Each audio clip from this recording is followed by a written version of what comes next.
Hello viewers, if you are new to the channel, please hit the like and subscribe button and share it with your friends. Also, click on the bell icon so that you get the latest information about the videos that are uploaded. Hello students, welcome back to the new video. In this video, we are going to continue the ongoing chapter number 10, Respiration in Organisms. In today's session, we will discuss about respiration in plants. Students, you know that all living organisms need energy to survive. So, like animals, plants also carry out respiration to get the energy they need for various functions. Plants take in oxygen and give out carbon dioxide during respiration. So, in plants also, oxygen is taken in and carbon dioxide is given out during respiration. But like animals, plants do not have any special respiratory organs. Each part of the plants, such as leaves, stems and roots, perform their own respiration. All the individual cells of the plant respire, but the exchange of gases with the surrounding air takes place in specific places only. In plants, respiration takes place at a slower rate as compared to animals. What does it mean? In animals, the respiration is faster than in plants. During respiration, plants convert glucose molecules into carbon dioxide and water along with the release of energy. Here the thing is same. Just like in animals, plants also convert glucose molecules into carbon dioxide and water and energy is released. The energy release is utilized by the plants for different processes such as growth, reproduction, excretion, nutrition, etc. That means the energy obtained by the respiration process is used for their life processes. First, we will discuss about the respiration by leaves. The exchange of gases takes place mainly in the leaves through tiny openings called stomata. You know that there are small pores underside of the leaves and these pores are called stomata. So, in leaves, the main exchange of gases takes place through the stomata. Stomata are usually present on the underside of the leaves.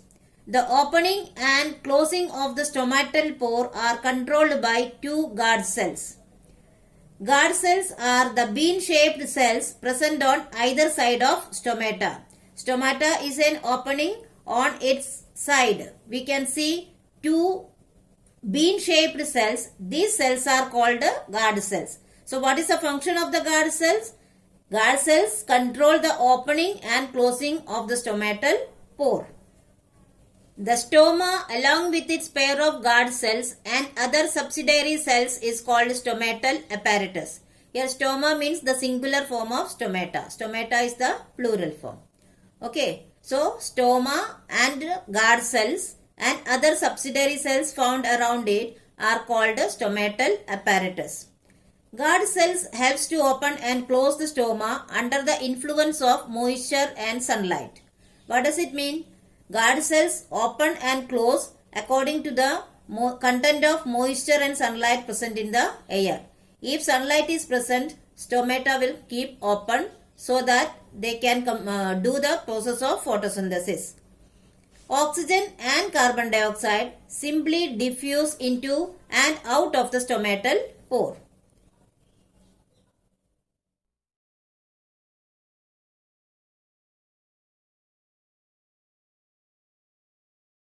Now we will discuss about the respiration by stems. The stem of woody plants have small openings on them called lenticels. Lenticels are loosely packed dead cells which are present as small pores on the bark of woody plants or old roots. That means these dead cells which are present as the small pores, they are called as lenticels. They act as the opening for the respiration by stem. Lenticels help in the exchange of gases, particularly at night when the stomata in the leaves are closed. So, during night, the stems also starts breathing with the help of the lenticels, because at that time the stomata are usually closed.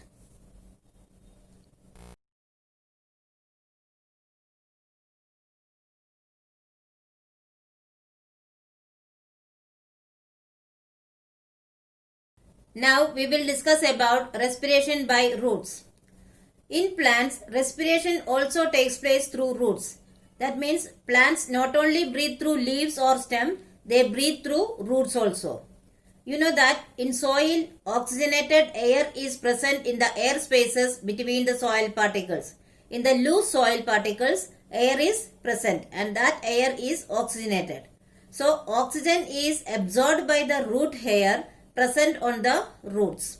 You know the structure of root. There are small tiny hair-like structure called root hairs that is spread in the soil. So, the root hairs can absorb the oxygenated air from the air spaces.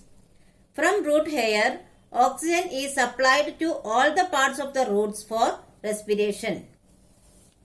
During respiration, oxygen is converted into carbon dioxide gas, which is diffused out of the roots by the same root hair. So, from this we can understand the importance of root hair. Overwatering of the potted plants should be avoided as water molecules displace the air spaces in the soil. Here, one thing you have to note, if we pour more water, which is more than enough in a potted plant, it will die. What is the reason? Because these water molecules replace the air in the air spaces, and in that way the roots won't be able to breathe. So, in such cases, roots cannot breathe and this affects the growth of plants and finally it may die. Plants undergo aerobic respiration where glucose is broken down to form carbon dioxide and water with the release of energy. You know what is meant by aerobic respiration. That is respiration taking place in the presence of oxygen. It means that plants also need oxygen to breathe and do the process of respiration. And some of this energy produced is lost as heat.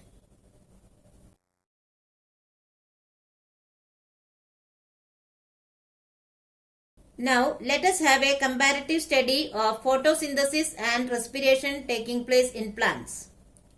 Plants are autotrophs and make their own food by photosynthesis. Photosynthesis and respiration are opposite processes. You are familiar with the term photosynthesis and now respiration also. Photosynthesis is the process of making food. During photosynthesis, plants combine carbon dioxide and water in the presence of sunlight and chlorophyll to form glucose and oxygen. That means photosynthesis is the process of making food during which the plants combine carbon dioxide and water. For that, sunlight and chlorophyll are necessary to form glucose and oxygen. So here carbon dioxide and water are combined to form glucose and oxygen is produced. In photosynthesis, energy is used in the form of sunlight. During respiration, plants break down glucose using oxygen into carbon dioxide and water and release energy in the form of heat. What does it mean? During the respiration process, oxygen is used to break down the glucose, and during this process, carbon dioxide and water are formed along with the release of energy. So, respiration and photosynthesis are opposite processes. The chemical equation for photosynthesis can be written as 6CO2 plus 6H2O gives C6H12O6 plus 6O2. In word equation it is carbon dioxide plus water gives glucose plus oxygen. The chemical equation for respiration is C6H12O6 plus 6O2 gives 6CO2 plus 6H2O plus energy.